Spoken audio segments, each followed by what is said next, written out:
हे प्रभु, अब क्या होगा? आप क्या करेंगे?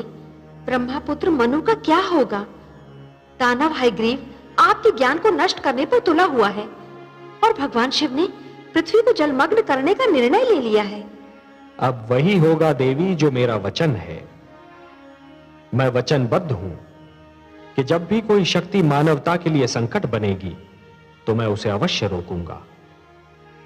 जिस प्रकार सूर्य अपना तेज बांटना नहीं छोड़ सकता, जिस प्रकार एक दीपक अपना प्रकाश फैलाना नहीं छोड़ सकता, उसी प्रकार मैं भी अपने वचन से मुख नहीं मोड़ सकता देवी।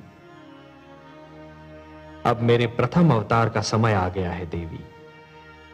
मत्स्य अवतार, परित्राणाय साधूनाम विनाशाय च दुष्कृताम धर्म संस्थापनार्थाय संभवामि युगे युगे। मत्स्य अवतार? हां देवी, मैं मत्स्य का रूप धारण करके पृथ्वीलोक पर जाऊंगा। आप पृथ्वीलोक जाएंगे? हाँ महादेवी। और मेरा क्या होगा? जब से आपने मेरी रचना की है, मैं आपके बिना एक पल भी नहीं रही हूं। आप ही तो कहते हैं कि मैं आपकी अर्धांगिनी हूं। आपकी बाएं भुजा में मेरा वास है। वामांगी हूं मैं आपकी, और आप मुझे ही छोड़कर जाने की बात कर रहे हैं। हे कमल नयन, मुझ पर दया कीजिए।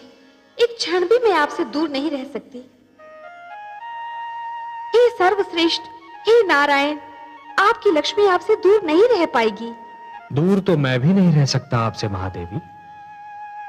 अपना विष्णु रूप पाते ही मैंने आपकी रचना की थी, तो मैं आपसे दूर कैसे रह सकता हूं? भला पुष्प से सुगंध और सागर से लहर दूर रह सकती है? हमारे एकाकार होने का समय आ गया है देवी।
धरती मां, मैं जानती थी कि मानव कल्याण के लिए, अपने आप्त वचन की रक्षा के लिए मेरे दीनदयाल भगवान श्री विष्णु मेरे आंगन को अवश्य पावन करेंगे।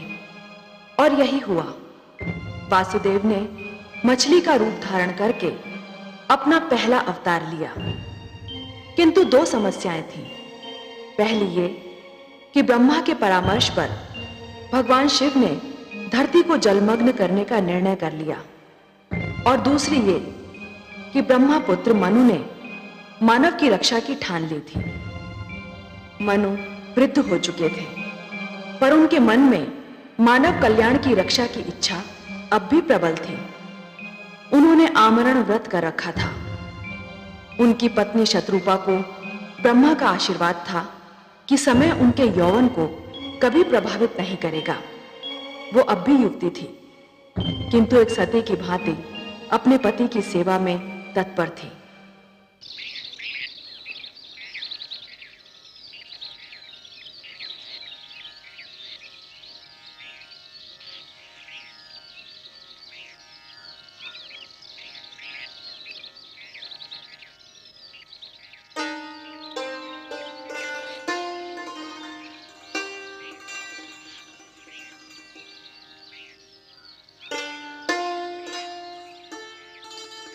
आपकी संध्या तर्पण का समय हो गया है स्वामी।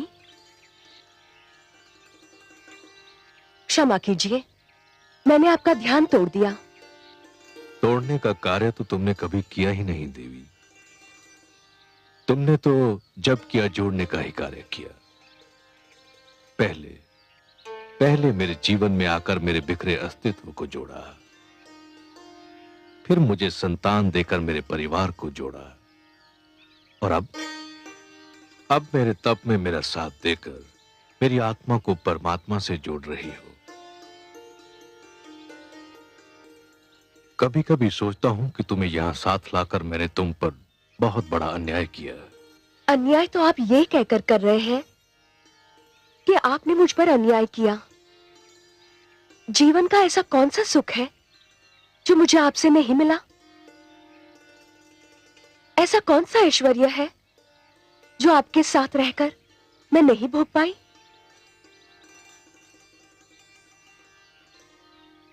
मैं बहुत ही स्वार्थी कहलाती यदि मैं आपसे केवल सुख पाती रहती, आपके दुख और आपके कष्ट की भागीदार न बनती। पिता श्री ब्रह्मा ने हमको उत्पन्न करते समय भी तो यही कहा था कि हम दो शरीर किंतु एक प्राण है। आप वृक्ष हैं स्वामी और मैं अमरलता। आपके सहारे के बिना तो मैं खड़ी भी नहीं रह सकती।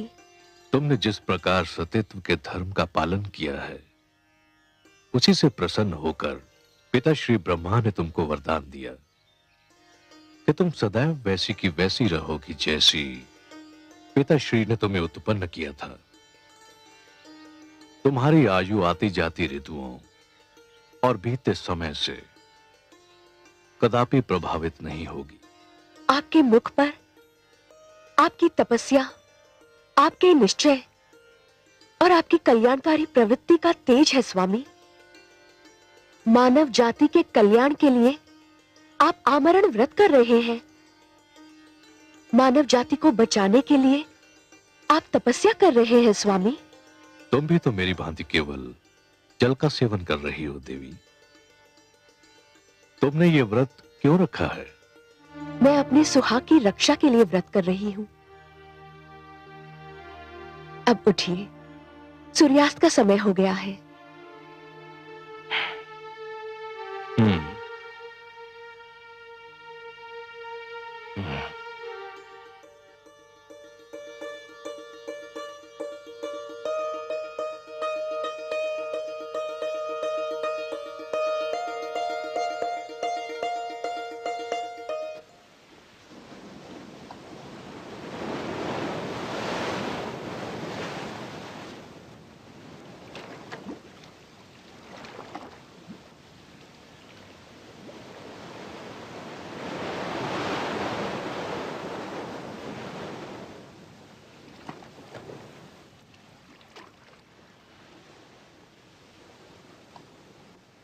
ओम हिरण्यवर्णां हरिणीं सुवर्णरचितस्रज्जां चंद्रां हिरण्मयीं लक्ष्मीं जातवेदो महावः। ठहरिए महाराज। तुम? क्या मैंने अभी तुम्हारी वाणी सुनी थी? हाँ महाराज, मैंने ही विनती की थी कि मुझे जल में न छोड़िए। किंतु क्यों? तुम तो जलचर हो। तुम्हारा तो जीवन ही जल के बिना संभव नहीं। ये सत्य है महाराज, परंतु जल में भी मेरा जीवन संभव नहीं। क्यों? क्या कष्ट है तुम्हें? आप जहाँ मुझे छोड़ने जा रहे हैं, वहाँ बड़ा मत्स्य छोटी मत्स्य को निगल जाता है। मैं वहाँ सुरक्षित नहीं रह पाऊंगा। मुझ पर दया करें। तो फिर तुम्हें कहाँ रखूं जहाँ तुम सुरक्षित रह सको? मुझे अपने कमंडल में रख लीजिए महाराज। आपके जल भरे कमंडल में मुझे कोई भय नहीं होगा। यदि तुम ऐसा समझते हो तो मुझे कोई आपत्ति नहीं।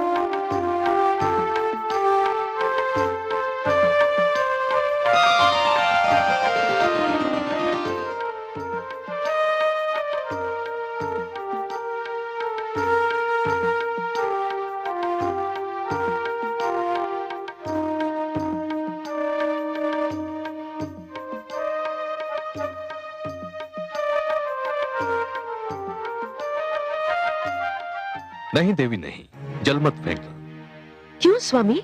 कमंडल में एक मत्स्य है, मैंने उससे जीवन रक्षा का वचन दिया है। ये तो छोटी सी मछली है।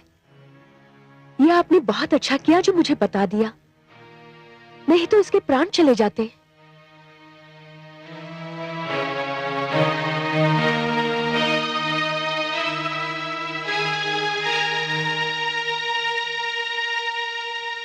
आइए स्वामी, विश्राम करते हैं।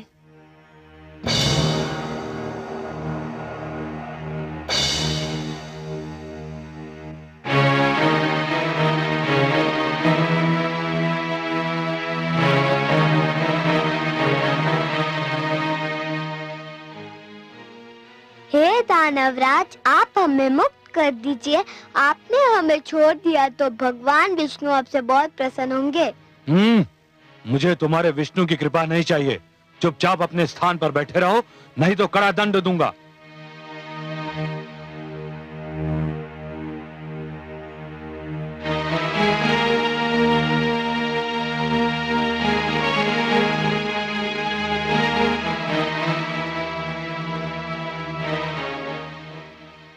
कौन है ये सुंदर बालक? इन्हें किसने बंदी बनाया है? हम भगवान विष्णु के आप्त वचन माता दानव हयग्रीव हमारा अपहरण करके हमें यहाँ ले आया है। छोड़ दो इन्हें। मुझे खेद है माता, मैं आपके आदेश का पालन नहीं कर सकता। क्यों? क्यों नहीं कर सकते मेरे आदेश का पालन?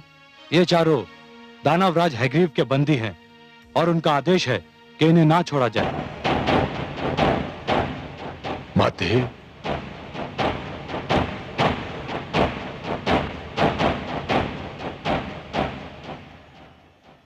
पुत्र, इन बेचारों को क्यों बंदी बनाकर रखा है?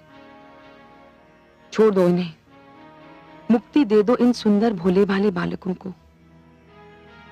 नहीं मां, ये नहीं हो सकता।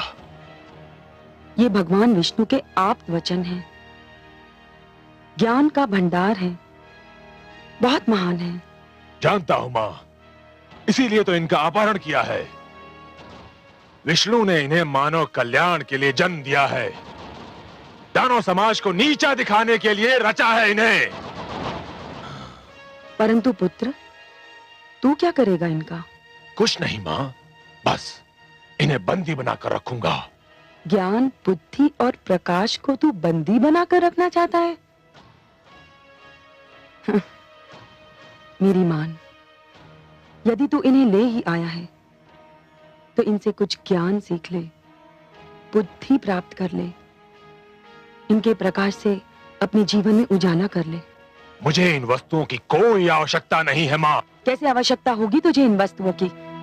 तेरे मस्तिष्क में तो अज्ञान और अहंकार भरा हुआ है। कैसा अभागा है तू? तेरे घर में ज्ञान और बुद्धि के 4 दीपक हैं और तू अंधेरों में भटक रहा है। मां, तुम जब भी आती हो मेरे लिए अब शब्दों का ही उपहार लाती हो। कैसी माता हो तुम? कैसी माता हूं मैं? एक अभागन माता हूं। और कैसी माता हूं मैं? मैं ऐसी माता हूं जिसे उसकी संतान ने एक पल भी सुख नहीं दिया। तुम चाहती क्या हो मां? मैं चाहती हूं कि तू इन्हें मुक्त कर दे। नहीं करूंगा। तो फिर मैं ले जाऊंगी इन्हें अपने साथ। नहीं ले जाने दूंगा। मैं देखती हूँ कौन रोकता है मुझे। मैं रोकूंगा इन्हें।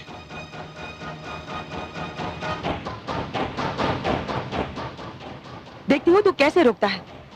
आओ बालकों। नहीं। हट जा तू मेरे बीच से। मां, तुम चली जाओ यहां से। नहीं जाऊंगी। क्या कर लेगा तू मेरा? नहीं मां, मैं कहता हूं चली जाओ यहां से। नहीं तो। नहीं तो क्या करेगा तू? मां, मुझे भय है कहीं मेरा हाथ ना उठ जाए और मैं तुम्हारा अपमान न कर बैठूं। हाथ उठाएगा तू मुझ पर? मेरा अपमान करेगा तू? अरे अभागे, अपमान तो मेरा उसी दिन हो गया था जिस दिन तूने मेरी कोख से जन्म लिया था। हे ईश्वर, ऐसे दुर्वचन सुनने से पहले मुझे इस संसार से उठा क्यों नहीं लिया? ऐसे पुत्र के होने से तो पुत्र का ना होना ही अच्छा था।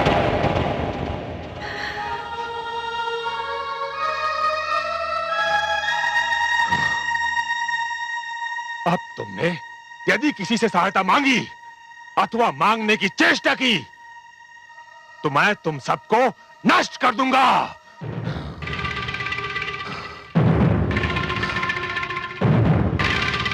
स्वामी,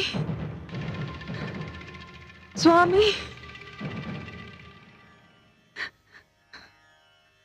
स्वामी,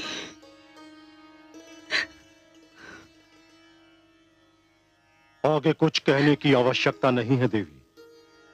मैं आपकी ये दशा देखकर जान गया हूं कि आप अपने पुत्र हयग्रीव से मिलकर आ रही हैं। हाँ स्वामी, परंतु आज तो वो अयोग्यता की सारी सीमाएं पार कर गया।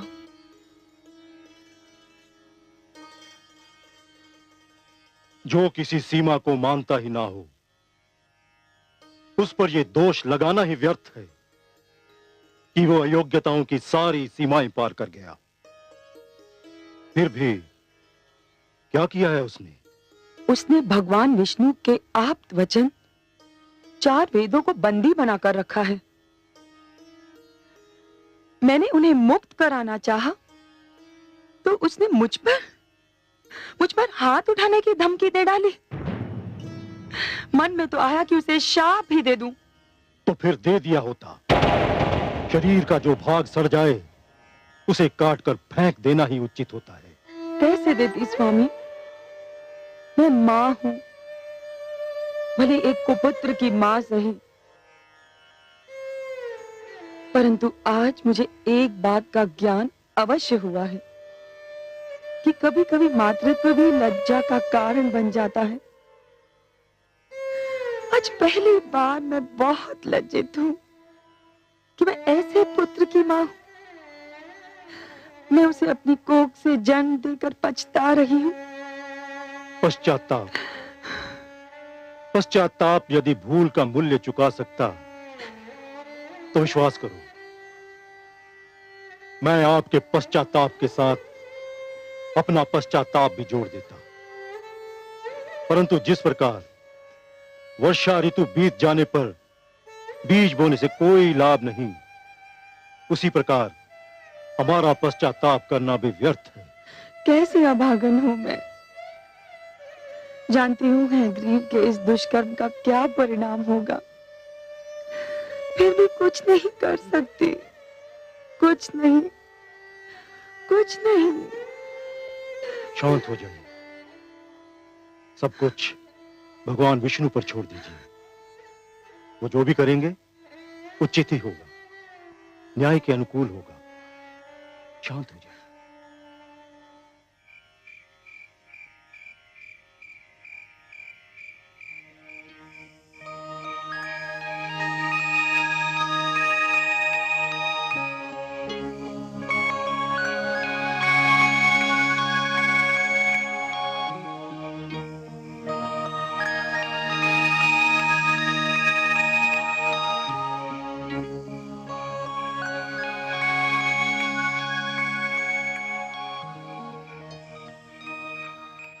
महाराज, महाराज, महाराज, महाराज, महाराज, महाराज,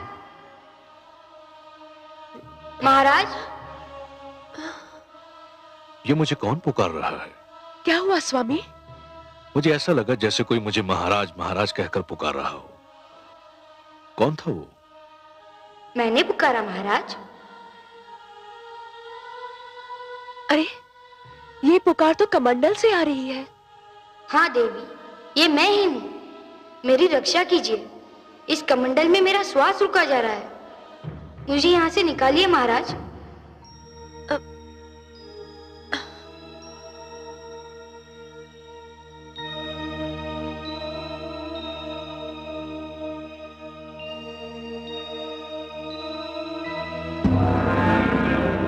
अरे, मत्स्य का आकार तो कमंडल के बराबर हो गया है।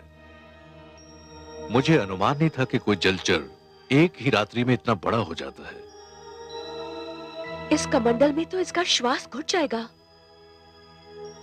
मैं इसे बाहर के जलाशय में छोड़ आता हूं, इसे वहां चैन मिल जाएगा।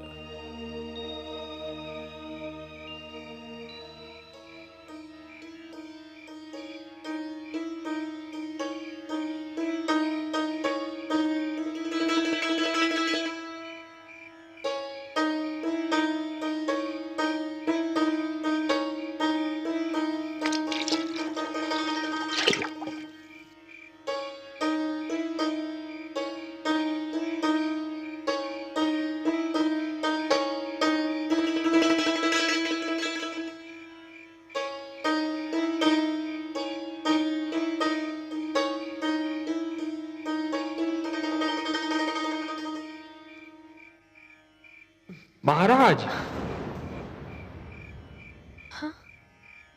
महाराज,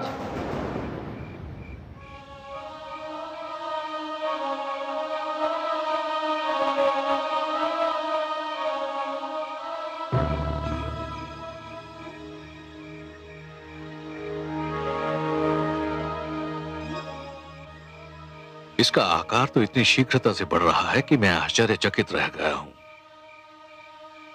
मैंने किसी मत्स्य को एक ही रात्रि में इस प्रकार बढ़ते नहीं देखा है। स्वामी, क्या ये मत्स्य है? मुझे तो शंका हो रही है कि ये मत्स्य नहीं कुछ और ही है। अरे कुछ नहीं है देवी, संसार में ऐसे चमत्कार तो होते ही रहते हैं। यह भी ईश्वर का कोई चमत्कार होगा। आप चिंता मत कीजिए। तो अब आप इसे कहां ले जाएंगे? इसका आकार इतनी शीघ्रता से बढ़ रहा है कि सागर के अतिरिक्त इसका कोई स्थान नहीं हो सकता। मैं इसे ले जाकर सागर में छोड़ दूंगा। अब इसे किसी बड़े मत्स्य या जीव जंतु का भय नहीं है।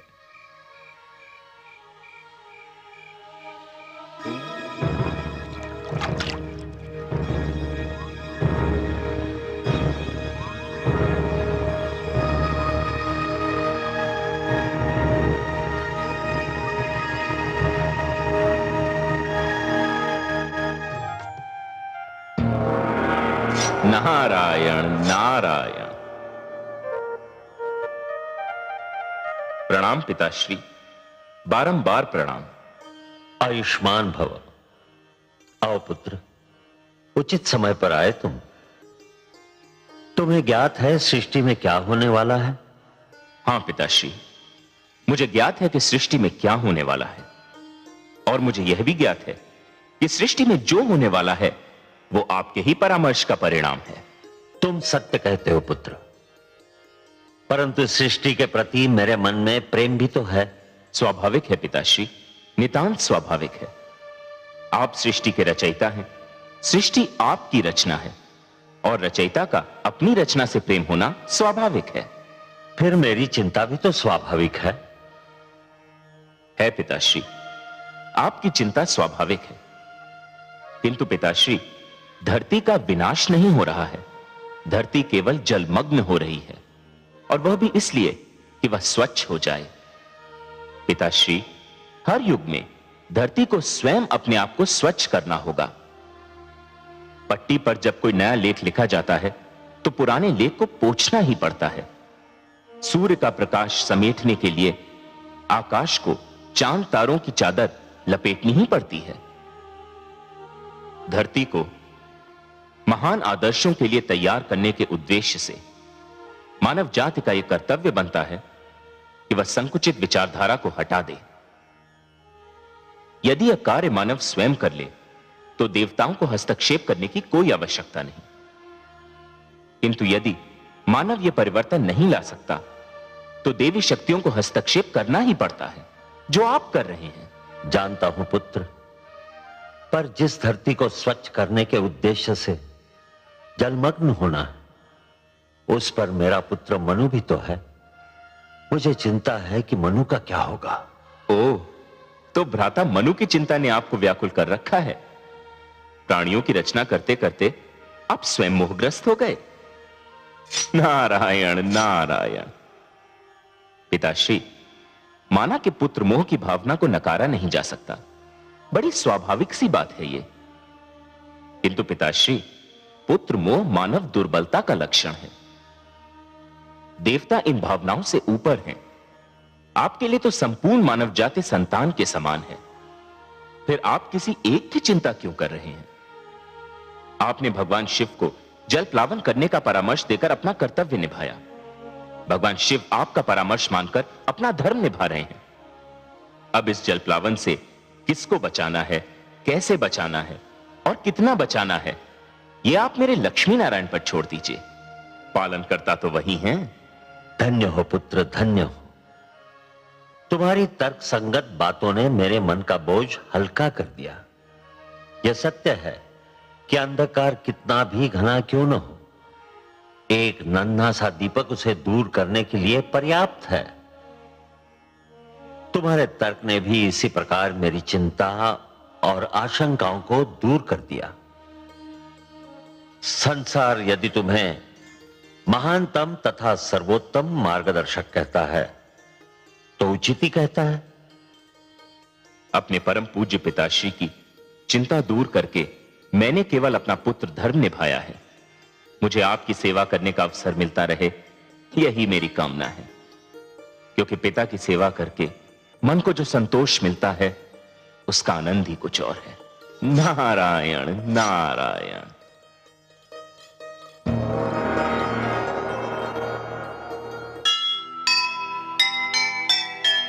अपना धर्म निभाइए, ममता से मुख मोड़। नारायण के हाथ है जग रक्षा की डोर। चिंता मुक्त हुए पिता, ज्ञानी का सुन ज्ञान। नारद जैसे पुत्र पर क्यों न करे अभिमान,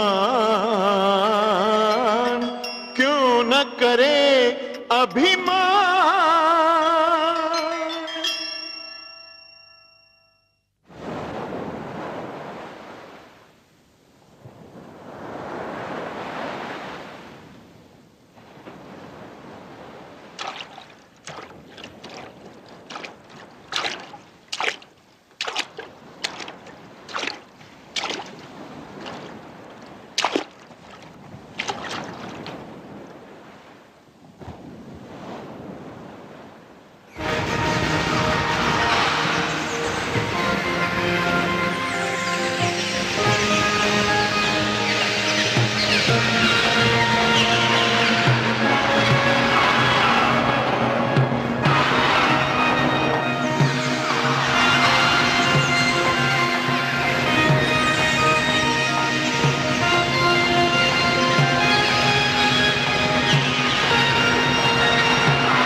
ये क्या हो रहा है भगवान? मुझे अपनी आंखों पर विश्वास नहीं हो रहा। एक नन्हा सा मत्स्य जिसे मैंने अपने कमंडल में शरण दी थी, वो इतना विशालकाय हो गया है कि ये अथाह विशाल सागर भी इसके लिए छोटा दिखाई पड़ रहा है। ये कैसी लीला है? ये साधारण मत्स्य हो नहीं सकता। मुझे बताइए आप कौन हैं? मैं आपके दर्शन के लिए व्याकुल हूं। मुझे दर्शन दीजिए प्रभु।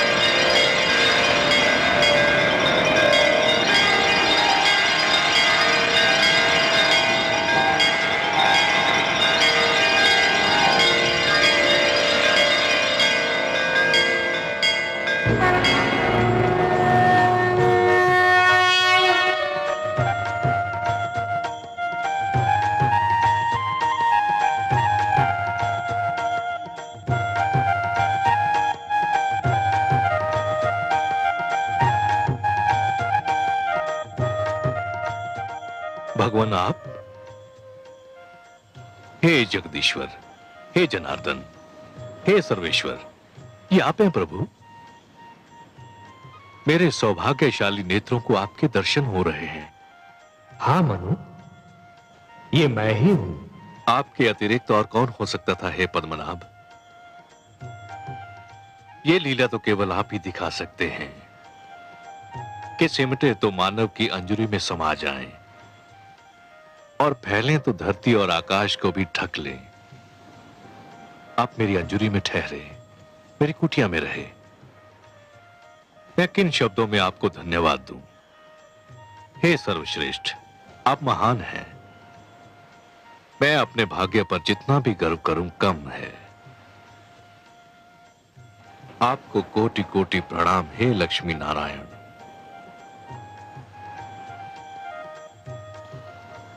पर क्षीर सागर को छोड़कर धरती पर आकर उसे पावन करने का क्या भेद है दीनदयाल?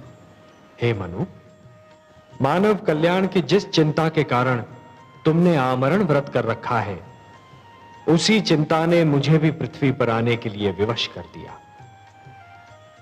अब मेरी बात ध्यान से सुनो। आपकी मधुर वाणी सुनने के लिए मैं सिर से पांव तक कान बना हुआ हूं प्रभु। ब्रह्मा के परामर्श पर भगवान शिव इस धरती को स्वच्छ करना चाहते हैं। उन्होंने धरती को जलमग्न करने का निर्णय कर लिया है। आने वाली अमावस्या को आकाश से ऐसा वज्रपात होगा कि कानों को ध्वनि सुनाई नहीं देगी। ऐसी वर्षा होगी मनु कि मानो लगेगा कि आकाश में छेद हो गया। जल का एक रेला आएगा और यह धरती गहरे जल में डूब जाएगी। मैं तुम्हें डूबने से बचाना चाहता हूं मनु। मैं आपकी कृपा और अनुकंपा को कैसे धन्यवाद दूं? परंतु हे जगदीश्वर, जब समस्त धरती ही डूब जाएगी, मानव जाति ही नष्ट हो जाएगी, तो मैं अकेला बचकर क्या करूंगा? हे मनु, जीवन मानव से महानतर है। मानव को मृत्यु आ सकती है, परंतु जीवन कभी नहीं मरता। जिस प्रकार एक डाली से एक पुष्प टूटता है परंतु वहीं से दूसरा पुष्प भी फूटता है, उसी प्रकार जहां एक जीवन का अंत होता है, वहीं पर दूसरा जीवन प्रारंभ होता है। एक पीढ़ी चली जाती है परंतु वहीं दूसरी पीढ़ी पहली पीढ़ी के स्थान को रिक्त नहीं रहने देती। यही जीवन की परंपरा है। तुम इसी परंपरा को अक्षुण्ण रखोगे, तुम इसी परंपरा को जीवित रखोगे। यही मेरा उद्देश्य है। आपके आदेश का पालन तो मेरा परम धर्म है प्रभु।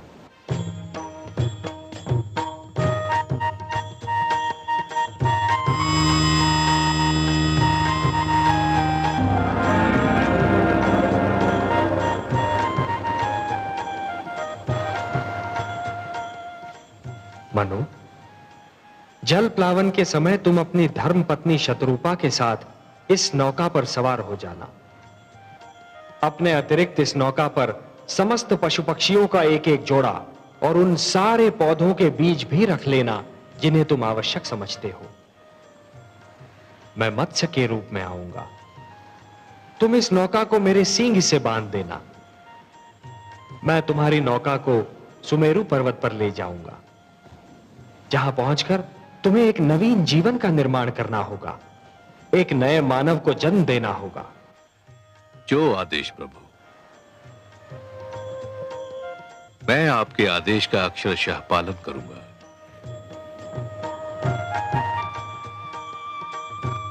तथास्तु।